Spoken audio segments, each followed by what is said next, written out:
কি বিজয় করেছে? 750 বছর। এই যে স্পেন, যে স্পেনের কথা আমরা শুনি, এই স্পেন 750 বছর মুসলমানরা শাসন করেছে। কত বছর? এই বিজয় এসেছিল তারেক বিন জিয়াদের হাত দিয়ে। সে ছিল একজন যুবক, সে ছিল একটা কি?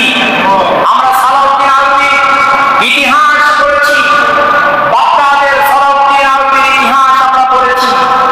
তবে যুবক, কাফির মুশরিক খ্রিস্টান ক্রুসেডারদের বিরুদ্ধে একাই বুক চিতিয়ে দিয়ে লড়াই করে দীর্ঘদিন ইসলামের ঝান্ডাকে উঁচু করে রেখেছে। তার নাম সালাউদ্দিন আইয়ুবী। মুহাম্মদ বিন কাসিমের কথা আমরা শুনেছি, যুবক ছিল, 17 বছরের যুবক। কয় বছরের যুবক? 17 বছরের যুবক। আরব উপমহাদেশ আক্রমণ করেছে। নাম কি? মুহাম্মদ বিন কাসিম। যুবকদের হাত দিয়ে ইসলাম এসেছে। আমরা মুতার যুদ্ধের ইতিহাস জানি কিনা? মুতার যুদ্ধের ইতিহাসে সেনাপতি ছিল কয়জন? বলতে পারেন না? মুতার যুদ্ধের সেনাপতি ছিল 3 জন। কয়জন? 3 জন। রাসূলুল্লাহ সাল্লাল্লাহু আলাইহি ওয়াসাল্লাম মসজিদে নববীতে বসে সাহাবীদেরকে বসালেন মসজিদে নববীতে। রাসূলুল্লাহ ঘোষণা করলেন মুতার যুদ্ধের জন্য প্রস্তুতি গ্রহণ করতে হবে। 1 লক্ষ রোমান সৈন্য, সবাই অস্ত্র শস্ত্রে সজ্জিত, আর মুসলমানদের মাত্র 3000 সৈন্য। কাফিরদের সৈন্য কত? কথা বলেন, কথা বলেন না কেন? ঘুমান নাকি? মুসলমানদের কাফিরদের সৈন্য সংখ্যা কত? জোরে কথা বলে, লজ্জা লাগে? জোরে বলবেন, বুক চিতিয়ে। এটা তো আমাদের গর্বের বিষয়। 1 লক্ষ অস্ত্র শস্ত্রে সজ্জিত কাফির মুশরিকদের বিরুদ্ধে আমাদের ইমানদার সাহাবী মুসলমানদের সংখ্যা কত ছিল? মাত্র 3000। মাত্র কয় হাজার? রাসূলুল্লাহ ঘোষণা করলেন মসজিদে নববীতে, আমি এই যুদ্ধে যাব না। রাসূল মুতার যুদ্ধে যান নাই। রাসূলুল্লাহ সাল্লাল্লাহু আলাইহি ওয়াসাল্লাম মুতার যুদ্ধে তিনি নিজে সশরীরে উপস্থিত হন নাই। মসজিদে নববীতে রাসূলুল্লাহ বললেন, সবাই বসো, মুতার যুদ্ধের জন্য প্রস্তুতি গ্রহণ করতে হবে। রাসূল ঘোষণা করলেন, আমার যায়েদ কোথায়? যায়েদ দাঁড়িয়ে এক কোণা থেকে বললেন, ইয়া রাসূলুল্লাহ লাব্বাইক ওয়া সা'দাইক। রাসূলুল্লাহ যায়েদকে দাঁড় করালেন। দ্বিতীয় নম্বর রাসূলুল্লাহ বললেন, আমার জাফর কোথায়? জাফর দাঁড়িয়ে গেলেন, যুবক মানুষ। এক কোণা থেকে দাঁড়িয়ে বললেন, লাব্বাইক ওয়া সা'দাইক ইয়া রাসূলুল্লাহ। রাসূলুল্লাহ ঘোষণা করলেন, আমার আব্দুল্লাহ ইবনে রাওয়াহা কোথায়? আব্দুল্লাহ ইবনে রাওয়াহা দাঁড়িয়ে গেলেন। সেনাপতি হলেন কয়জন? একজন যুদ্ধের জন্য, একটা যুদ্ধের জন্য সেনাপতি কয়টা দরকার? সেনাপতি 3 জন। রাসূলুল্লাহ 3 জনকে বললেন, যাও বাড়ি থেকে বিদায় নিয়ে এসো, বাসায় চলে যাও। জাফর বাসার দিকে চলে গেলেন, আব্দুল্লাহ ইবনে রাওয়াহা বাসায় চলে গেলেন। যায়েদ ইবনে হারিসা বলছেন, ইয়া রাসূলুল্লাহ, ইয়া হাবিবাল্লাহ, আপনি তো আমার পিতা, আর মসজিদে নববীর পাশে ঘরের সাথে আমার মা আয়েশা দাঁড়িয়ে, তিনি তো শুনছেন আপনার এই ঘোষণা। সুতরাং আমার মা শুনেছেন আমি যুদ্ধের ময়দানে যাব, আমি যুদ্ধের সেনাপতি, আমার তো আর বিদায়ের দরকার নাই। হযরত জাফর চলে গেলেন বাড়িতে। বাড়িতে যাওয়ার পরে স্ত্রী সামনে গিয়ে বলছেন, স্ত্রী, পানের স্ত্রী, রাসূলুল্লাহ আমাকে মুতার যুদ্ধের সেনাপতি বানিয়েছেন। স্ত্রী কোরআন তেলাওয়াত করছিলেন। কোরআন তেলাওয়াত বন্ধ করে দিয়ে আল্লাহর দরবারে দুখানা হাত তুলে দিয়ে রব্বুল আলামিনের কাছে আরজি করে, আল্লাহ, আমার জাফরকে আমার কাছে যুদ্ধ থেকে ফেরত দিয়ে গাজী হিসাবে আমার নিকট পৌঁছে দিও। রাসূলুল্লাহর সেনাপতি হযরত জাফর ওশ থেকে তরবারি বের করে তরবারির উল্টা পিঠে স্ত্রীর হাতে মৃদু টুকা দিয়ে বলে, স্ত্রী, প্রাণের স্ত্রী, তোমার তো আল্লাহর দরবারে কখনোই কবুল হবে না, কারণ আমার পূর্বে একজন সেনাপতি আছে, আমার পরে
বলতেছেন, বিবি আমারে আল্লাহর নবী মুতার যুদ্ধের সেনাপতি বানিয়ে দিয়েছেন,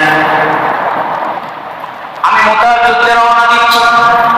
বিবি বলেন, স্বামী গো, শুনেছি আপনি আরবের অনেক সুদর্শন পুরুষ, আমি তো নিজ চোখে আপনাকে দেখি নাই, একটা বার যদি ঘরের ভিতরে আসেন তাহলে চেহারা কানা দেখতাম।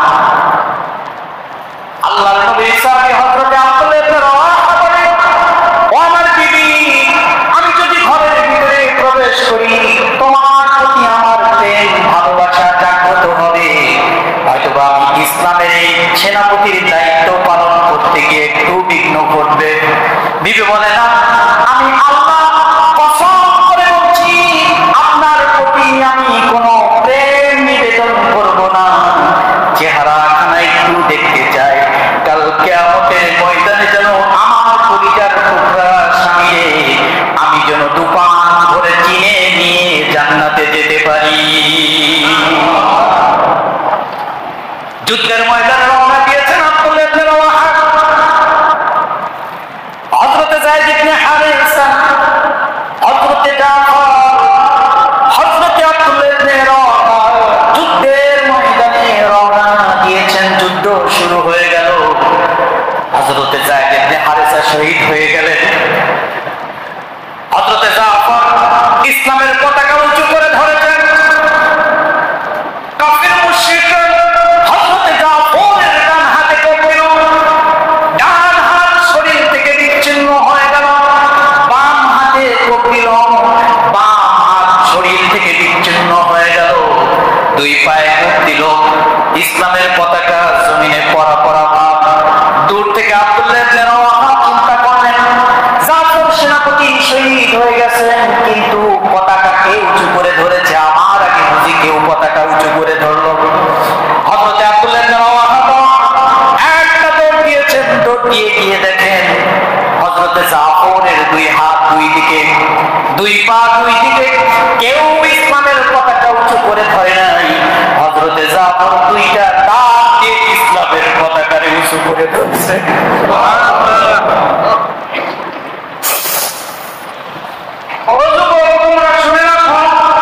আজকে প্রস্তুত হয়ে গেছো, ইসলামের জন্য তোমাদের রক্তের দরকার আছে, ইসলামের জন্য রক্ত দিতে হবে।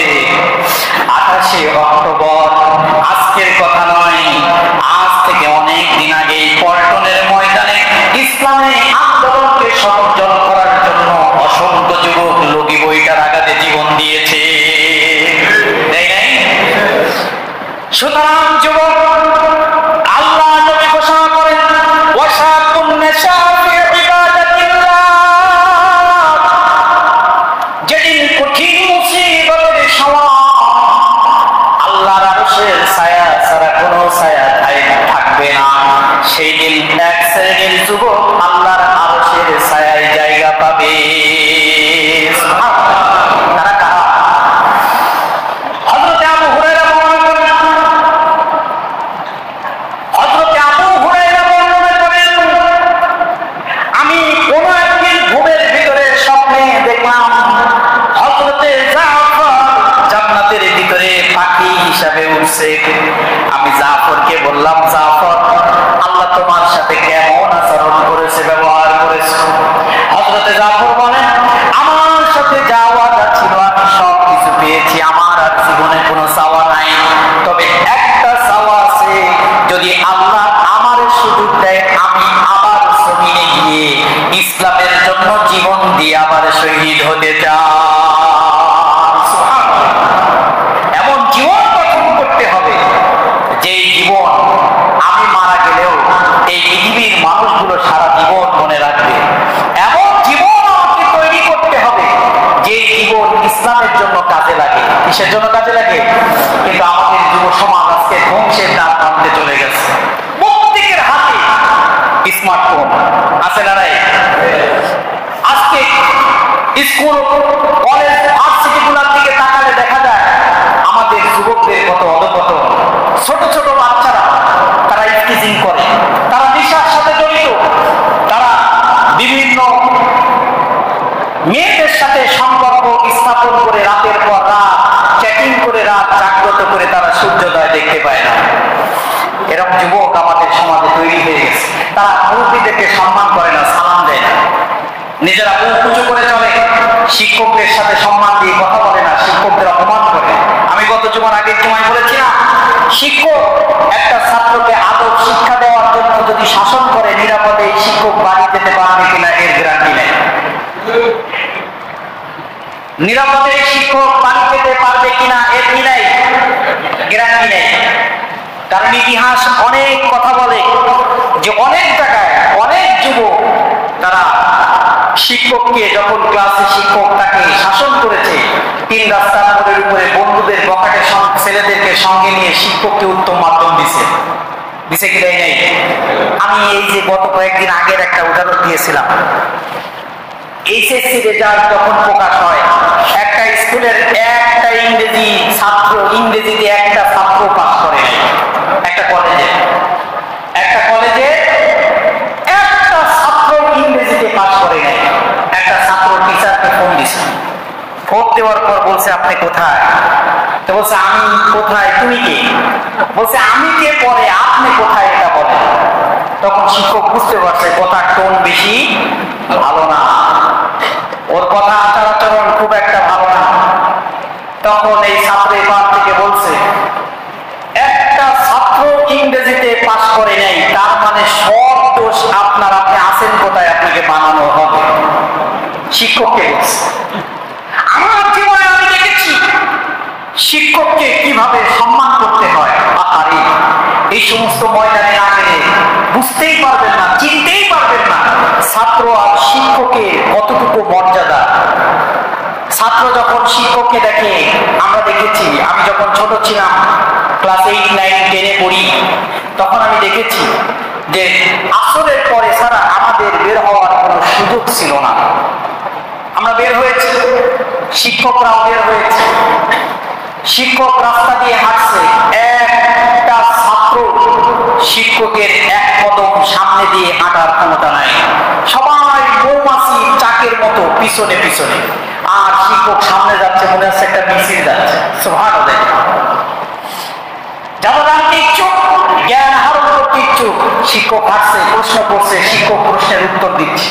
আমরা দেখেছি সামনে থেকে কোন ছাত্র যদি কোন শিক্ষককে দেখেছে, মিনিমাম এখান থেকে 40 হাত দূরে ছাত্র রাস্তার পাশে দাঁড়িয়ে গেছে, মাথাটা নিচু, শিক্ষক পার হয়ে গেছে, এরপরে ছাত্র তার গতি বাড়িয়েছে, এক কদম সামনের দিকে আগায় নাই। এটাই সম্মান, এটা কি সম্মান?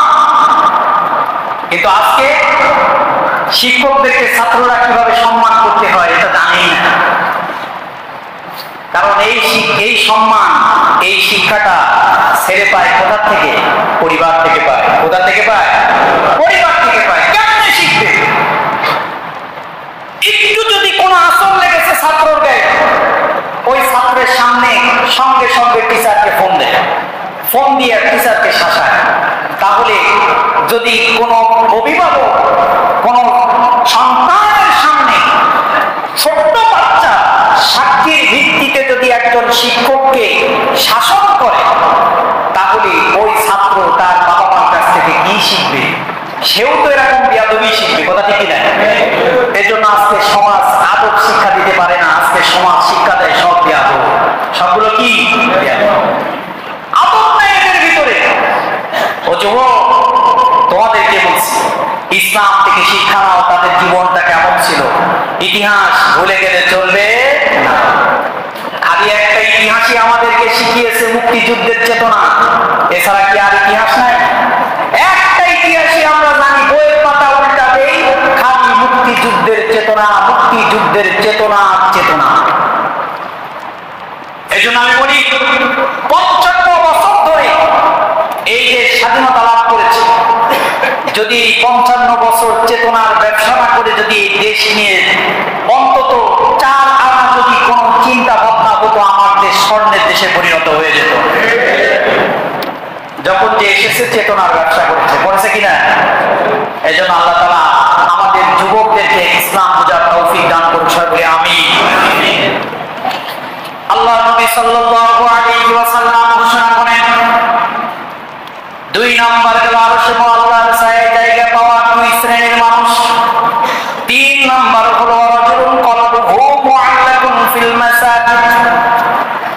নাম্বার ব্যক্তি হলো ওই ব্যক্তি যে ব্যক্তির হৃদয়টা মসজিদের সাথে লটকানো থাকে। কিসের সাথে? মসজিদের সাথে লটকানো থাকে। ওরা কল্পনা হচ্ছে হৃদয়। কল্প অর্থ কি? হৃদয়। হৃদয় বলতে আপনি হৃদয় রশি দিয়ে যেখানেই যাবেন আর মসজিদের কোনায় হৃদয়ের সাথে রশি লাগাইয়া বাজার থেকে 100 টাকা রশি কিনে এখানে সেলাই করে লাগালেন আর মসজিদের কোনায় লাগালেন, এমনটা নয়। কল্প শব্দের অর্থ হলো আপনার অনুভূতি, আপনার চেতনা, আপনার চিন্তা, আপনার হৃদয়ে যত কিছু আকাঙ্ক্ষা সব কিছু মসজিদের সাথে সম্পৃক্ত থাকবে। সুবহানাল্লাহ। মুআল্লাকুন শব্দের অর্থ হলো ঝুলে থাকা। কেউ এই সানসেট ধরে ঝুলে থাকে না? ঝুলে থাকা, যেমন ফ্যান ধরে ঝুলে থাকে। মুআল্লাকুন এই শব্দের অর্থ হলো এই ঝুলে থাকার অর্থ হচ্ছে মুআল্লাকুন, যে ওই ব্যক্তির হৃদয়টা সবসময় মসজিদের সাথে ঝুলন্ত অবস্থায় থাকবে। সুবহানাল্লাহ। যদি কোনো ব্যক্তির হৃদয় মসজিদের সাথে ঝুলন্ত অবস্থায় থাকে, আল্লাহ নবী বলেন কাল কিয়ামতের ময়দানে যখন কোনো ছায়া থাকবে না, একমাত্র ছায়া এসে আল্লাহর এই বান্দাকে ছায়া দান করবেন। বলি সুবহানাল্লাহ। মসজিদের সাথে হৃদয় লাগানোর অর্থ হলো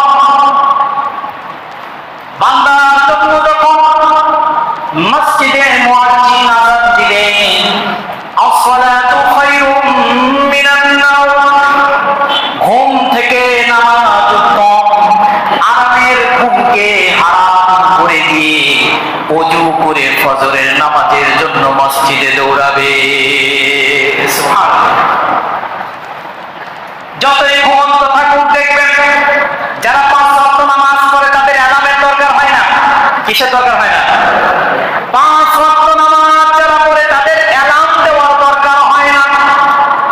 আযানের সময় হলে অটোমেটিক ঠিক পেয়ে যায়। এই জাগ্রত করে দেয় বান্দাকে কে? ফজরের নামাজ পড়লাম, চিন্তা থাকলো কর্মের জন্য বের হয়েছে, কর্ম করছে, কর্ম করতে করতে চিন্তা ফিকির আছে কখন মুয়াজ্জিন জোহরের আযান দিবে। জোহরের আযান হয়ে গেল, মসজিদে এসে জোহরের নামাজ আদায় করলো, বের হয়ে গেল। আবার কল্পনার ভিতরে অনুভূতি জাগ্রত হয়ে গেল কখন আসরের আযান হবে। আসরের আযান হয়ে গেল, আসরের জামাতে নামাজ আদায় করলো। মাগরিবের আযান কখন হবে? মাগরিবের নামাজ জামাতে শরীক হয়ে গেল। আবার কখন চিন্তা করলো এশার আযান কখন হবে।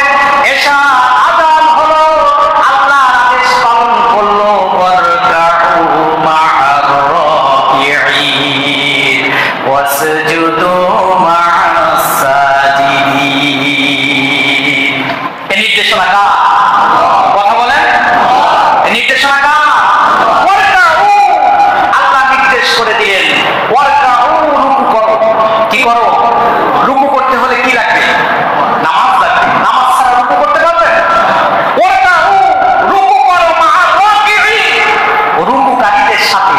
সুতরাং যখন ইকামতের সময় হয়ে গেল, মসজিদে মুয়াজ্জিন যখন ইকামত ফুকার দিল, ইমাম দাঁড়িয়ে গেল, যত কাজ তোমার থাকুক, দোকানে বসা থাকো, বাজারে থাকো, হাটে থাকো, মাঠে থাকো আর হাটে থাকো, যেখানেই থাকো না কেন সব কাজ ছেড়ে দিয়ে রুকুকারীদের সাথে রুকুকারী হয়ে যাও। ওয়াসজুদু মা'আস সাজিদিন। আল্লাহ বললেন রুকু ছুটে গেছে, যাও সিজদায় চলে যাও, সিজদাকারীদের সাথে তোমরা সিজদাকারী হয়ে যাও। সুবহানাল্লাহ। আল্লাহ নবী ঘোষণা করেন কোন মানুষ যদি নামাজের জন্য উত্তম ভাবে ওযু করে বাড়ি থেকে রওনা দেয় মসজিদের দিকে রওনা দিতে গিয়ে ওই মানুষটি যতটি কদম ফেলবে, প্রত্যেক কদমে বান্দার আমল থেকে, বান্দার আমলনামা থেকে প্রত্যেক কদমে আল্লাহ গুনাহ মাফ করে দিবে। গুনাহ মাফ করেছেন আরো আপনার জন্য বোনাস তৈরি করে রেখেছেন। রাসূলুল্লাহ বলেন ওই বান্দার আমলনামায় রব্বুল আলামিন একটা করে মর্যাদা বৃদ্ধি করে দেয়। রাসূলুল্লাহ সাল্লাল্লাহু আলাইহি ওয়াসাল্লাম সাহাবীরা মাগরিবের নামাজ পড়েছেন, নামাজ পড়ে মসজিদে নববীর ভিতরে বসে করছেন, এশার নামাজের জন্য অপেক্ষা করছেন। আল্লাহর নবী হুজরাখানা থেকে বের হলেন। বের হওয়ার পরে সাহাবীদের দেখলেন তারা দিন নিয়ে আলোচনা করছে, এশার নামাজের জন্য অপেক্ষা করছে। আল্লাহর নবী সাহাবীদেরকে বললেন, সাহাবীরা গো, তোমাদের জন্য কি আমি একটা সুসংবাদ দেই? সাহাবীরা বললেন, ইয়া রাসূলুল্লাহ, ইয়া হাবিবাল্লাহ, কি সুসংবাদ? আল্লাহর নবী বলেন, আমি দেখলাম তোমরা এখানে বসে মসজিদের ভিতরে দিন নিয়ে আলোচনা করছো, আর আল্লাহ রব্বুল আলামিন আরশে মুআল্লায় তোমাদের নিয়ে গর্ব করছে। আল্লাহর নবী বলেন, ওয়া মুআল্লাকুন ফিল মাসাজিদ, অন্তর থাকবে কার সাথে? কথা বলেন, অন্তর থাকবে কার সাথে? আর আমাদের অন্তর কার সাথে? মোবাইলের সাথে। কিসের সাথে? আমাদের অন্তর মোবাইলের সাথে, আমাদের অন্তর কিরামবোর্ডের সাথে। আমি মিথ্যা বলেছি ভাই? আমাদের অন্তর দোকানপাটের সাথে, আমাদের অন্তর আছে কারে নিয়ে সমালোচনা করা যায়, গীবত করা যায়, পরনিন্দা চর্চা করা যায়, এইটা নিয়ে ব্যস্ত আছে। কিন্তু রাসূল বলেন, যার অন্তর থাকবে মসজিদের সাথে, নামাজের সাথে, আল্লাহ কাল কিয়ামতের ময়দানে তারে আরশে মুআল্লায় কি দিবেন? জায়গা। কারণ এই নামাজ এত সহজে আসে না। নামাজ কি সহজে এসেছে? আল্লাহ নবী বলেন, মান তারাকা সালাতান মুতাআম্মিদান ফাকাদ কাফারা, যেই ব্যক্তি ইচ্ছা করে নামাজ তরক করে দিল, যেই ব্যক্তি ইচ্ছা করে নামাজ তরক করে দিল, আল্লাহ নবী বলেন সে কাফের। নাউজুবিল্লাহ বলবেন না? তাহলে আপনাকে নামাজ পড়তে হলে আবার নতুন করে মুসলমান হওয়া লাগবে। কারণ অসংখ্য সমাজের মানুষ তারা ইচ্ছে করে নামাজ নষ্ট করে, ছেড়ে দেয়। আমি তো দেখি কত মানুষ দোকানে বসে থাকে, মাগরিবের নামাজের সময় তাহলে আমি বুঝেই কিনা ধরেই নিলাম এই মানুষ বাড়ি গিয়ে গোসল করবে, হয়তো বা তারপরে নামাজটা করবে, সময় আছে। আসলে ধরে নিলাম এখানেও সময় আছে, এর সাথে ধরে নিলাম সেখানেও সময়। ফজরে তো দোকানপাট বন্ধ হয়ে থাকে, সবাই বাড়ি থাকে, বুঝবো কিভাবে? কিন্তু মাগরিবের সময় তো সময় নেই, সময় আছে। লোকচক্ষুর লজ্জায় হলেও তো অনেকেই নামাজের দিকে দৌড়ানো উচিত, কথা ঠিক কিনা? কত বয়োবৃদ্ধ মুরব্বী মানুষ, আহারে যুবকের জীবনের গ্রান্তি এখন কেউ দিতে পারছে না। সোশ্যাল মিডিয়া খুললেই অমুক বন্ধু নাই, তমক বন্ধু নাই, কোন কারণে হার্ট স্ট্রোক করছে। কি স্ট্রোক করছে? এখন কি আর হার্ট স্ট্রোক বলে কয়ে আসে? কথা বলেন, হার্ট স্ট্রোক কি বলে কয়ে আসে যে হার্ট স্ট্রোক? এটা বলে আসতেছি আমি। আর আগে শুনেছি যে স্ট্রোক করলেই বলে যে কয়বার করছে, বলতো কিনা? যখন স্ট্রোক করে কেউ তখন জিজ্ঞাসা করে কয়বার করছে, বলে একবার করছে, তাহলে এখনো 2 বার সময় আছে। এটা বাস্তব। আগে মানুষের এটাই ধারণা ছিল 3 বারের স্ট্রোকে আর বাঁচে না, কিন্তু এখনকার স্ট্রোক সময় দেয় না। কি দেয় না? সময় দেয়। এর পিছনে প্রধান কারণ, প্রধান দায়ী হচ্ছে আমরা নিজেরাই দায়ী। কারণ আমি স্টপ করতেছি আমার জীবন সেভ করার জন্য, আমি চেষ্টা করবো কি আমি নিজেই খাদ্যে ভেজাল মিশাচ্ছি, মিশাই না? আহারে, আপনাদের একটু বিবেক জাগ্রত করার কথা বলি। আমরা যে আমাদের বাচ্চা কাচ্চাকে মুখরোচক যে খাবারগুলো দোকান থেকে কিনে দিই, সবগুলা বিষ, সবগুলা বিষ। এগুলো খাওয়া যাবে না, বাচ্চাকে কিনে দেওয়া যাবে না, চাইলেও কিনে দেবেন না। কারণ ওকে দিন দিন ষোলো প্রয়োজন শরীরে ঢুকায় দিয়ে ওকে আপনারা মৃত্যুর দিকে ঠেলে দিচ্ছেন। আরেকটা বিষয়, আমাদের দেশে এসেছিল করোনা ভাইরাসের টিকা, আসছিল না? আসছিল। করোনা ভাইরাসের টিকা নেওয়ার পরে সাইড ইফেক্ট হয় নাই এরকম মানুষ কেউ আছে? কম বেশি সবারই কিন্তু চুলকানি হয়েছে। আর কিছু হোক আর না হোক, খাও যাইতে সেই মজা, ইচ্ছে মতো চুলকাইতে ঘাও বানাইতেছে, করছে না? এটা একটা জাতিকে পঙ্গু করার একটা পাইকার ছাড়া আর কিছু না। এই যে টিকাগুলো দেয়, গর্ভবতী টিকা বলেন মায়েদের, আগে কোন মায়েদের 13, 14টা, 15টা, 20টা করে সন্তানের তো একবারে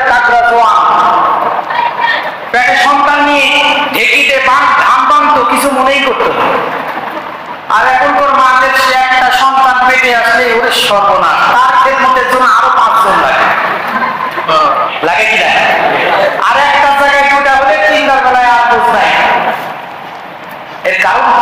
এর কারণ হলো যে ছোটকালে শিশুকে টিকা ঢুকাইছে না, এই টিকা ঢুকাই আমাদেরকে প্রতিবন্ধ করছে, প্রতিবন্ধকতা তৈরি করছে, প্রতিবন্ধী তৈরি করে দিচ্ছে, বিকল্প তৈরি করে দিচ্ছে। আবার আরেক টিকা আসছে, অনেকে আপনার সন্তানকে টিকা দিচ্ছেন, আপনি বুঝবেন পরে। আপনারা জানেন যে সাপের বিষ ধ্বংস করে কিসের দ্বারা? সাপের বিষ দিয়েই ধ্বংস করে। সাপের বিষকে যদি কাউকে সাপে কামড়ায়, অ্যান্টিভেনম যে দেওয়া হয়, অ্যান্টিভেনম, এই অ্যান্টিভেনম তৈরি হয় সাপের বিষ দ্বারা। জানেন এটা? জানেন না? সাপে যদি কাউকে কামড়ায়, ওই যে ভ্যাকসিনটা দেওয়া হয়, অ্যান্টিভেনম দেওয়া হয়, ওটাও সাপের বিষ দিয়ে তৈরি করা। এখন আমার বাংলাদেশে 1% মানুষ টাইফয়েডে আক্রান্ত হয়, তার চিকিৎসা আছে। কয় পার্সেন্ট মানুষ? 1% মানুষ টাইফয়েডে আক্রান্ত হয়। এর জন্য আমাদের ঢালাওভাবে সকলের টাইফয়েডের টিকা নেওয়ার দরকার আছে। কথা বলেন, টাইফয়েডের টিকা তারা কি বুঝালো আপনি জানেন? আপনার শরীরে এমন একটা টিকা প্রয়োগ করা হলো, যেই টিকাটা আরেকটা টাইফয়েড। আপনি যদি কারোর মোকাবেলা করেন, এই মোকাবেলা করতে গেলে আপনার শক্তি কম থাকলে আপনি মোকাবেলা করতে পারবেন? তার মানে এক টাইফয়েডের সাথে মোকাবেলা করার জন্য আরেকটা টাইফয়েডের দরকার। আর ওই টাইফয়েডের ভ্যাকসিন টিকা আপনার শরীরে প্রয়োগ করে দিয়ে আপনার সারা জীবন টাইফয়েডটা নিয়ে বেড়াতে হবে। আর টাইফয়েড ঢুকলে তার বিরুদ্ধে প্রতিবাদ করতে হবে। আপনি নিজেই তো দুর্বল হয়ে যাবেন, প্রতিবন্ধী হয়ে যাবেন। এই জন্য আপনাদের হুঁশিয়ার করি, সংকেত দেই, কোনো বাচ্চাকে টাইফয়েডের টিকা দিবেন না। টাইফয়েডের রোগ হবে, মাথায় পানি দিবেন, চিকিৎসা দিবেন। যারা দিচ্ছেন তারা তো দিচ্ছেন। অনেকে গার্ডিয়ান এসে আমার কাছে, হুজুর আপনার হক মাদ্রাসা প্রতিষ্ঠান থেকে টাইফয়েড টিকা দিচ্ছে, আপনি কিছু বলছেন না। ভাই নিজ দায়িত্বে আপনারা দেন, আমি এর পক্ষে আগেও নাই পিছেও নাই। যারা দেন নাই, দেবেন নাই টাইফয়েডের টিকা। যাই হোক আমার প্রিয় ভাইরা,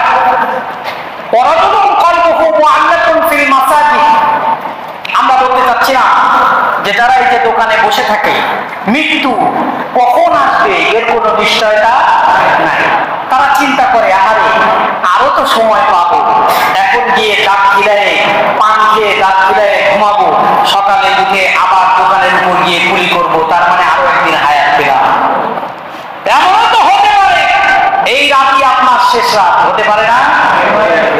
এই জন্য সব সময় প্রস্তুতি নিয়ে থাকতে হবে।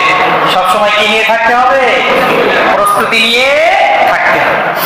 এই জন্য রাসূলুল্লাহ সাল্লাল্লাহু আলাইহি ওয়াসাল্লাম বলেন, ওয়ারাজুলুন কলবুহু মুআল্লাকুন ফিল মাসাজিদ, যদি কোনো ব্যক্তির শত ব্যস্ততাও থাকে, শত ব্যস্ততার মাঝেও যদি মসজিদের সাথে সম্পর্ক থাকে, নামাজের সাথে সম্পর্ক থাকে, নামাজির সাথে সম্পর্ক থাকে, আল্লাহর নবী বলেন কাল কিয়ামতের ময়দানে আরশে মওলাই তাদেরকে জায়গা দেওয়া হবে। সবাই নামাজ পড়তে রাজি আছে? সবাই তো আমার কাছে খুব প্রতিজ্ঞাবদ্ধ হয়ে যায়, দুই হাত তুলে দেখায়। আর কোনোদিন না, আমি হাত তুলতে বলি নাই, বলছি আমাকে দু হাত তুলে দেখায়, আর কোনোদিন নামাজ ছাড়তাম না। জুমার দিনকে আসরের নামাজ হলেই 1.5 কাঠা। কয় কাঠা? 1.5 কাঠা। তার মানে সবাই হাত তুললে সবাই নামাজ পড়ে নাকি? ওয়াদা করেন কার সাথে? আল্লাহর সাথে ওয়াদা করেন। ওয়াদা ভঙ্গ করা যাবে না। জীবন থাকতে দিব নামাজ তরক করা যাবে না। এই নামাজের জন্য একজন আনসারী সাহাবী তার খেজুর বাগানের ভিতরে নামাজ আদায় করছেন। আবু তালহা আনসারী সাহাবী, রাসূলুল্লাহ সাল্লাল্লাহু আলাইহি ওয়াসাল্লামের আনসারী সাহাবী, নিজের খেজুর বাগানের ভিতরে কাজ করছেন। কাজ করতে করতে নামাজের সময় হয়ে গিয়েছে, ওযু করে নামাজে দাঁড়িয়েছেন। এই নামাজ পড়তে পড়তে হঠাৎ করে খেজুর বাগানের উপরে একটা পাখি উঠছে। আমি হাদিস বলছি, একটা পাখি উঠছে, এই পাখির দিকে সাহাবীর একটু মনোযোগ চলে যাওয়ার কারণে নামাজে ভুল করেছে। নামাজে ভুল করার পরে নামাজ ছেড়ে দিয়ে আল্লাহ নবীর দরবারে আবার পুনরায় নামাজ পড়ে আল্লাহ নবীর দরবারে গিয়ে বলছেন, ইয়া রাসূলুল্লাহ, ইয়া হাবিবাল্লাহ, আমার এই খেজুর বাগান আমার নামাজের মনোযোগ বিঘ্ন ঘটিয়েছে, আমি আল্লাহর রাস্তায় খেজুর বাগান দান করে দিলাম। এরা ইমানদার হতে পারবেন? সম্ভব? সব ছাড়তে রাজি আছি, মাগার কিরাম কোট ছাড়তে রাজি নাই। হুজুর সব করেন, সব করেন, এই দোকানদাররাই আমার বিরুদ্ধে প্রতিবাদ করে, হুজুর আমাদের ব্যবসার ছাই মারে। ভাই আমি আপনার ক্ষতি করছি না, আপনি বুকে হাত দিয়ে বলেন আমি আপনার উপকার করছি, কারণ এই কিরাম বোর্ডের ইনকাম আপনার জন্য হারাম। আমি আপনার উপকার করছি, আমি আপনার উপকার করছি। এই কিরাম বোর্ডের উপার্জিত যত অর্থ আছে সব অর্থগুলো আপনার জন্য হারাম, হারাম, হারাম। এটা খাওয়াও হারাম, ব্যবহার করাও হারাম। আমি ক্ষতি করলাম না উপকার করলাম? এরপরেও আমার কথা শুনবেন, শুনে গিয়ে আবার সেই বিকেল বেলা ঠিকই কিরাম বোর্ড খুলবেন, উপকার হলো কি করবে? আমার কথা তো আমি বলি নাই, উপকারটা কি হবে? আমি আপনাকে নিষেধ করলাম লুডু খেলবেন না, জুয়া, লুডু দিয়ে জুয়া খেলেন, রাত 1টা 2টা 3টা বেজে যায়, বউ ঘরে আছে কি, কার সাথে গেছে কোনো খোঁজ নাই। আছে না এরকম পার্টি? বউ দিয়ে চাকরি করায় মাস শেষে ওই গার্মেন্টসে যেদিন বেতন হয় গেটের সামনে দাঁড়ায়, বউ হাতে টাকা নেওয়ার আগে আপনার হাতে টাকা চলে আসে। আপনি কাজ করেন না, কাম করেন না, ঘন্টার পর ঘন্টা বসে জুয়া খেলেন। এই জুয়া খেলা হারাম, হারাম, হারাম। আমার এই ওয়াজ শোনার পরেও জুয়া খেলা বন্ধ হবে?